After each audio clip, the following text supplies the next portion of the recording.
Today is 8 Feb, Wednesday, and this is your day 21 of SSC JEE mains preparation. आप लोगों के preparation के 20 दिन हो गए हैं।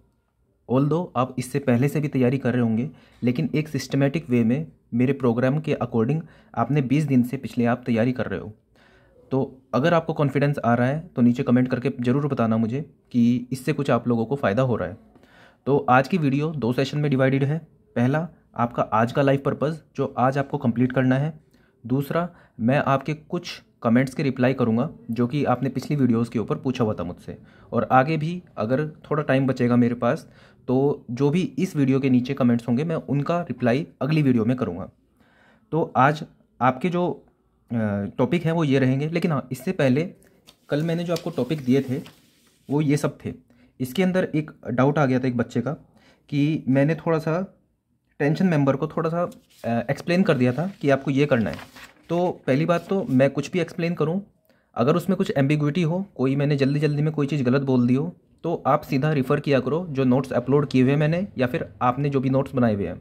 क्योंकि मेरी भी सोर्स ऑफ नॉलेज यही है कि जो नोट्स मैंने भी नोट्स से ही पढ़ के सब चीज़ें सीखी हैं।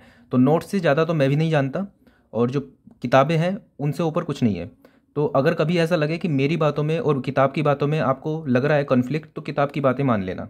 तो दिक्कत ये थी कि मैंने जो फॉर्मूला लिखा था, 3 फॉर्मूले मैंने बताए थे। पहला कि बोल्ट शेयर में जब फेल होता है, बोल्ट जब बियरिंग में फेल होता है, और प्लेट जो है टियर करती है जब, तो शेयर में जब फेल होता है बोल्ट तो उसका फॉर्मूला होता है FU/√3 into 1.25 into area of bolt, ये क्रॉस सेक्शन, π/4 t²। तो बोल्ट की बात करेंगे तो यहाँ पे 0.9 से मल्टीप्लाई नहीं करेंगे। दूसरी बात, जब भी FU हमारे पास आएगा तो नीचे 1.25 से डिवाइड करेंगे, ये रूल बना लो। और जब भी शेयर की बात करेंगे तो √3 से भी डिवाइड होगा।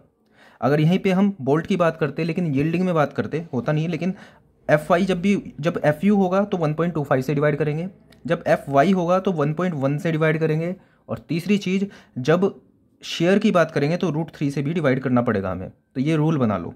दूसरा, शेयर के लिए जब हम देखते हैं तो ये लिखते हैं, जब हम बियरिंग के लिए देखते हैं तो बियरिंग के लिए हम लिखते हैं 2.5 kb d into T, D diameter of bolt into thickness of plate जो भी उसके ऊपर बियर कर रही है, अपॉन FU अपॉन 1.25। देखो FU आ गया तो 1.25 तो डिवाइड में हो गई। KB की वैल्यू क्या थी बताई थी कल मैंने, E/3D0, P/3D0 माइनस 0.25 FUB/FU और 1।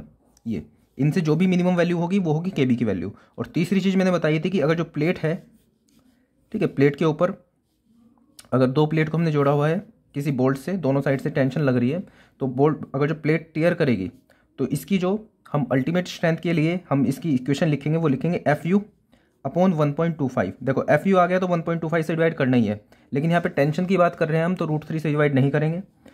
टेंशन प्लेट के अंदर हम 0.9 का इस्तेमाल करेंगे, 0.9 से मल्टीप्लाई करेंगे। ये हो गया स्ट्रेस इंटू एरिया। एरिया कितना है इसका, एरिया होगा ये B, लेकिन ये बोल्ट का जो एरिया है पहले से ही निकाल चुके हैं हम यहाँ से, B into D, B-D into thickness of plate. तो हम इस तरह से कैलकुलेट करेंगे यहाँ पे जॉइंट की स्ट्रेंथ। तो आप इस तरह से करेंगे। अगर कभी भी कोई एम्बिग्विटी लगे तो अपने नोट्स को जरूर रेफर करना, जो आपने सॉल्यूशन किताबों में है उनको सीधा मान लेना कि वही सही है। तो आज के जो आपके टॉपिक्स हैं वो है आपको स्लैब डिज़ाइन करना है। ये 8 टॉपिक मैंने इसलिए बताए हैं। हाँ, एक और चीज़ कि अब मैंने नए टॉपिक देने छोड़ दिए हैं क्योंकि टाइम बहुत कम रह गया है। अभी आप नए टॉपिक सीखोगे तो ऐसा होगा कि मतलब आप दोबारा से मतलब टॉपिक नए सीख के आप एग्ज़ाम में उसको कर पाओ, ये थोड़ा मुश्किल हो जाता है। तो आप अपने अकॉर्डिंग आप कोई भी नया टॉपिक ले सकते हो जो आपने अब तक नहीं किया है, और उसको प्रैक्टिस कर लेना अपने अकॉर्डिंग। मैं अब सिर्फ रिवीजन के टॉपिक दूंगा आपको 6-6, 8-8, और अभी आखिरी के टाइम पे तो कुछ ज़्यादा टॉपिक मैं बढ़ा दूंगा ताकि आप ज़्यादा क्वेश्चंस की प्रैक्टिस कर सको। तो आप अपने अकॉर्डिंग करते रहना जो भी आपको क्वेश्चन करने हैं, लेकिन आज ही आपको ये रिवीजन तो करना ही है।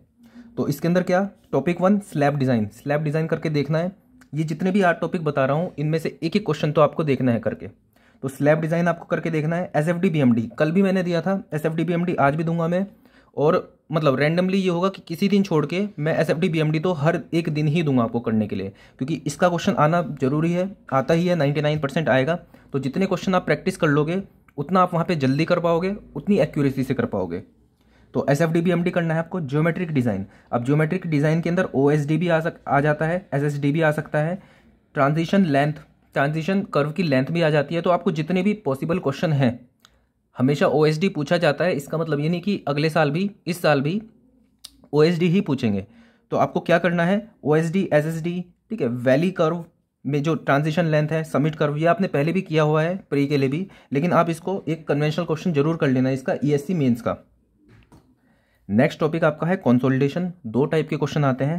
पहला, इसके अंदर आपको सेटलमेंट निकालनी होती है। सेटलमेंट निकालने का या तो फॉर्मूला यूज हो जाएगा delta H upon H equal to CC upon 1 plus E0 log sigma 2 by sigma 1। पहले जो स्ट्रेस थी और बाद में जो स्ट्रेस हो गई उनका रेशो, CC की वैल्यू गिवन होगी, E0 की वैल्यू निकाल सकते हो अगर वाटर कंटेंट और G की वैल्यू आपको दे दी गई होगी तो आपसे डेल्टा H निकलवा लेगा, या तो ये वाला फॉर्मूला या फिर फॉर्मूला यूज़ करवा लेगा TV equal to CVT upon D²।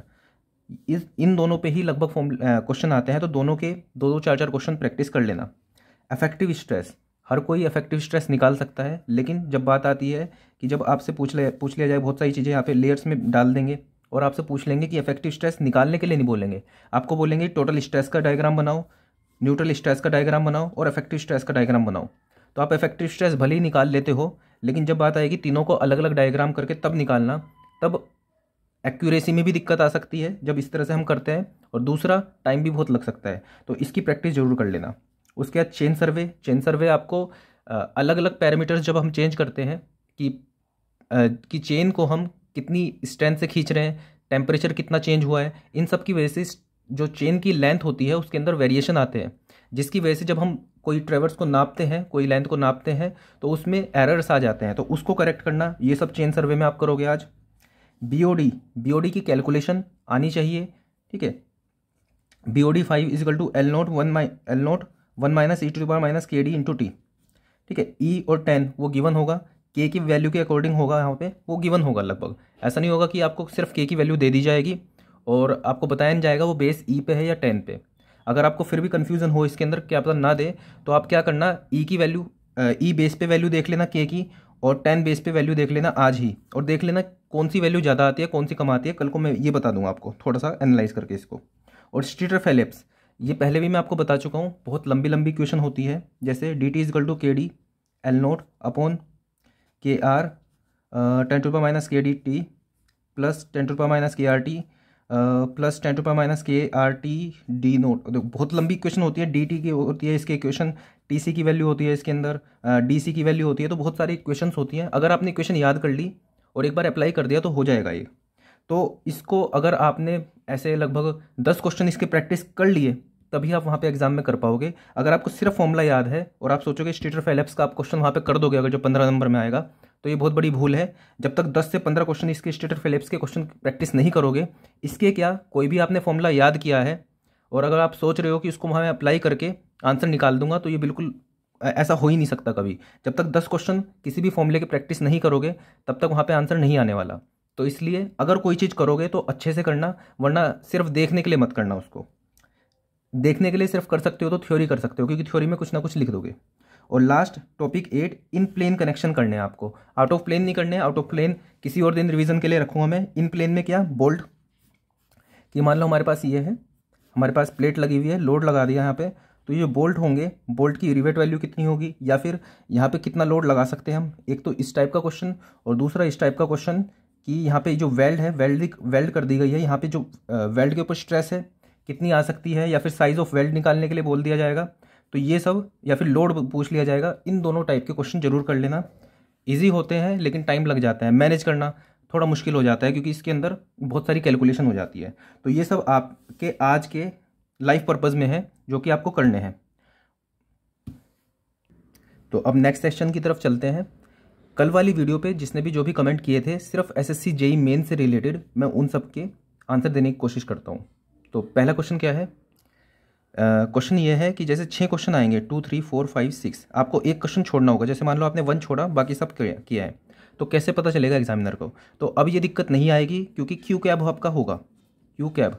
तो उसके अंदर क्या होगा कि हर क्वेश्चन होगा, उसके नीचे उसकी लिमिटेड स्पेस होगी। तो आपको जो सा क्वेश्चन नहीं करना है वो आपको छोड़ देना है वहाँ पे, और जो करना है आपको अटैम्प्ट वो आप कर सकते हो। अब ऐसा मत करना कि सभी अटैम्प्ट कर दे, किसी का कोई, तो जो पहले होंगे सिर्फ वही काउंट होंगे। तो ऐसी भूल मत करना, जो क्वेश्चन नहीं करना है बिल्कुल छोड़ देना। टाइम बचेगा तो कट कर देना वैसे, जो सा नहीं करना है आपको, ठीक है। बाकी सब कर सकते हो, तो ऐसा कुछ वो नहीं है, रूल्स रेगुलेशन इसमें कुछ नहीं है। जो सा आप अटैम्प्ट करोगे उस पर नंबर मिल जाएंगे, जो छोड़ दोगे वो छोड़ दोगे, ठीक है। आगे बढ़ते हैं। एक क्वेश्चन ये भी आया है कि हम जेल पेन से लिख सकते हैं क्या। देखो कोई एक ऐसी गाइडलाइंस तो नहीं है, लेकिन मेरा मानना ये है, शायद प्रैक्टिस की बात होती हो वैसे तो, कि आप अगर जो बॉल पेन से लिखोगे तो ज़्यादा जल्दी लिख पाओगे, ठीक है। जेल पेन से भले ही राइटिंग अच्छी आ जाएगी आपकी, लेकिन वहाँ पे इतना कम टाइम होता है कि जेल पेन से शायद थोड़ी स्पीड कम रहेगी। तो गाइडलाइंस तो देखो कोई नहीं है, बाकी बता दिया जाएगा, लेकिन प्रेफर करना कि बॉल पेन से लिख सको। और पहले भी बताया मैंने, पेंटोनिक बहुत बढ़िया चलता है, इससे ही लिखता हूँ मैं भी हमेशा सारे पेपर मेंस के। तो पेंटोनिक पेन का यूज़ कर सकते हो। अगर आप सोच रहे हो ब्लैक ब्लू दोनों ले जाओगे, पहले क्वेश्चन में सिर्फ ब्लैक से लिख पाओगे, अगले फिर जितने भी क्वेश्चन होंगे सब ब्लू से ही लिखोगे, इतना टाइम बचता ही नहीं है, ठीक है। बाकी आपकी मर्जी है। तो अगला देखते हैं। नेक्स्ट क्वेश्चन है कि एक्यूरेसी कैसे बढ़ेगी।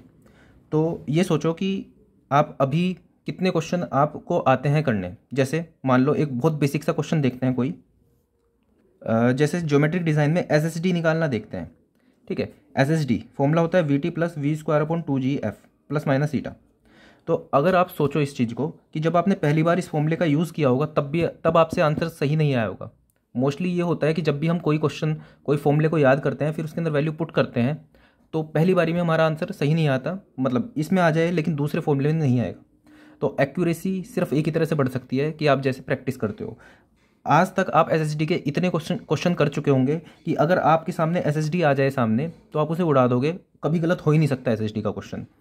तो एक्यूरेसी का यही खेल है, जितनी बार उसको प्रैक्टिस करोगे उतना आप क्वेश्चन को कर पाओगे। बीओडी का क्वेश्चन है, फॉर्मूला सिंपल है, BOD = L0 1 - e⁻ KDT।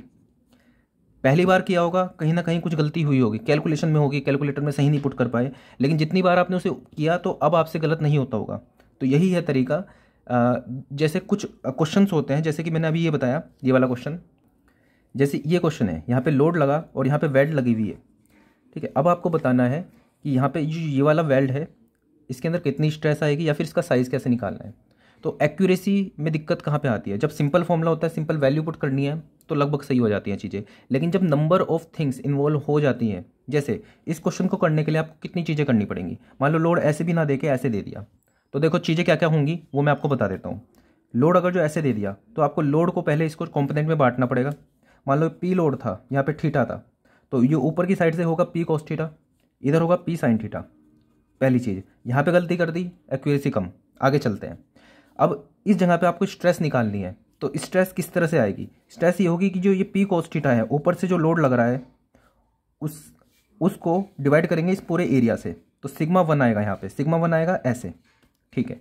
अब ये जो लोड है सामने की साइड, इसको भी हम इस एरिया से डिवाइड करेंगे, तब भी यहाँ पे आएगा, तो यहाँ पे σ2।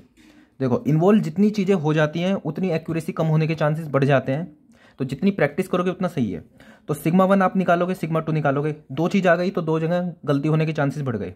एक और चीज़ है इसके अंदर कि आपका जब ये लोड लगता है तो यहाँ पे सेंट्रोइड से यहाँ पे परपेंडिकुलर डिस्टेंस में यहाँ पे भी σ3 आता है, तो अब आपको σ3 भी निकालना पड़ेगा। σ3 कैसे निकालोगे, σ3 = T/J × R, ठीक है। तो अब तीसरी चीज़ आ गई, अब तीन चीज़ नहीं है इसके अंदर, बहुत सारी चीज़ें और हैं। तो अब T निकालना है आपको। अब T कैसे निकालोगे, एक्यूरेसी कम कैसे होगी, आपको T निकालना है कि इसके अबाउट कितना घूम रहा है ये। तो देखते हैं, ये जो ऊपर वाला लोड है, ऊपर वाला लोड इंटू ये डिस्टेंस T1, अच्छा ये सामने वाला डिस्टेंस इंटू सामने वाला लोड इंटू ये वाला डिस्टेंस T2, इन दोनों का सम। सिंपल सी बात है। एक और चीज़ इन्वॉल्व हो गई, यहाँ पे भी गलती होने के चांसेस हैं। अच्छा एक और चीज़ कि T1 T2 निकालने के लिए आपको ये डिस्टेंस निकालना पड़ेगा, ये वाला डिस्टेंस निकालना पड़ेगा। ये वाला डिस्टेंस तो चलो आपने निकाल दिया, इसका आधा हो जाएगा। अच्छा अगर वेल्ड सिर्फ 3 जगह पे है तो जो सेंट्रोइड होगा, सेंट्रोइड बीच में नहीं आएगा, सेंट्रोइड आएगा थोड़ा इधर, तो आपको पहले सेंट्रोइड निकालना पड़ेगा। सेंट्रोइड निकालने के लिए क्या करोगे, ये है ये एरिया है तीनों, ये T है, ठीक है, ये मान लो B1 है, ये B2 है, ये B1 है, तो यहाँ पे आपको सेंट्रोइड निकालना पड़ेगा। अब सेंट्रोइड निकालने के लिए क्या करोगे, एरिया इंटू यहाँ से कितनी डिस्टेंस, एरिया इंटू यहाँ से कितनी डिस्टेंस, एरिया इंटू यहाँ से डिस्टेंस अपॉन टोटल एरिया। तो यहाँ पे पहले सेंट्रोइड निकालोगे। एक और चीज़ इन्वॉल्व हो गई, अब एक्यूरेसी कम होने के चांसेस हैं।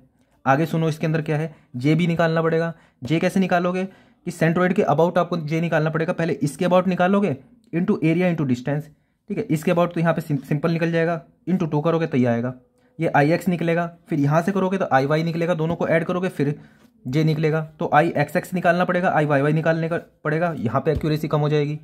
तो ओवरऑल क्या चीज़ है, 2 चीज़ें हैं। पहला, जितनी चीज़ें इन्वॉल्व हो जाती हैं हमारा मैनेजमेंट बिगड़ जाता है। ऐसा होता है जैसे टेबल के ऊपर पता नहीं कितनी सारी चीज़ें आपने फैला दी। तो जितना अच्छे से मैनेज करके चलोगे कि हर एक चीज़ सिग्मा 1 सिग्मा 2 सिग्मा 3 बिल्कुल साफ साफ चीज़ें लिखोगे। जैसे आपने सिग्मा 3 लिख दिया, sigma 3 equal to T/J into R. तो इसके अंदर अलग अलग चीज़ें हैं तो अलग अलग बिल्कुल साफ निकालो। आर है तो आर की कैलकुलेशन सिंपल करो, सीधी करो। पहले सेंट्रोइड निकालो, सेंट्रोइड को साफ साफ निकाल दो, जल्दीबाजी नहीं, सेंट्रोइड को साफ साफ निकाल दो। जितनी जल्दीबाजी करोगे ऐसा नहीं कि टाइम बचा लोगे, क्योंकि कहीं ना कहीं गलतियां हो जाएंगी, कुछ फ़ायदा नहीं है उसका। तो ऐसे करो कि धीरे धीरे करो चीज़ों को। जब सही सही करते चलोगे बिल्कुल मैनेज करते हुए तो अपने आप उसमें स्पीड बढ़ेगी, ठीक है। तो आर निकालोगे, ठीक है, आर के बाद टी निकालोगे, जे निकालोगे, सबको अलग अलग निकालो, फिर वैल्यू पुट करो और उसके बाद फिर सिग्मा 3 निकालो। अच्छा, यहाँ पे नहीं रुकता ये क्वेश्चन। सिग्मा 1 निकाल लिया, सिग्मा 2 निकाल लिया, सिग्मा 3 निकाल लिया, तीनों अलग अलग डायरेक्शन में है। 2 तरीके, या तो इसको इसके अबाउट ले लो, अगर मान लो ये थीटा हुआ तो ये मान लो सिग्मा 1 है, sigma 1 cos theta, sigma 2 sine theta, तीनों को ऐड कर दो, या तो ये हो जाएगा। या फिर क्या करोगे, सिग्मा 3 को इधर ले लोगे, इधर कॉम्पोनेंट ले लोगे, सिग्मा 3 का उधर कॉम्पोनेंट ले लोगे, फिर अंडर रूट लेके एक नया कॉम्पोनेंट ले लोगे, कैसे भी कर सकते हो। अच्छा, इसमें एक्यूरेसी कम हो जाएगी। आगे बढ़ो इसके अंदर। अब आपने जब टोटल सिग्मा निकाल दिया, सिग्मा जो होगा एक टोटल जो हो गया ये आपका किससे कम होना चाहिए, sigma less than equal to F U upon √3 into 1.25, इससे कम होना चाहिए। अब यहाँ पे भी आपको एक एक्यूरेसी कम हो जाएगी। कहने का मतलब ये है कि जितनी ज़्यादा चीज़ें इन्वॉल्व होती हैं एक्यूरेसी उतनी कम हो जाती है। तरीका क्या है, मैनेज करके चीज़ें चलो कि जो जो चीज़ें निकालनी है एक एक करके लिखो, उसको साफ साफ लिखो, और दूसरा नंबर ऑफ टाइम उसकी प्रैक्टिस बढ़ा दो। तो चलो आज के लिए इतना ही। कुछ क्वेश्चन छूट गए होंगे तो कल को देख लेंगे उसको, बाकी टाइम के हिसाब से ही चलेंगे आगे। अगर जो मुझे टाइम मिलेगा थोड़ा तो मैं कर दूंगा चीज़ों को। So that's all for this video, thank you.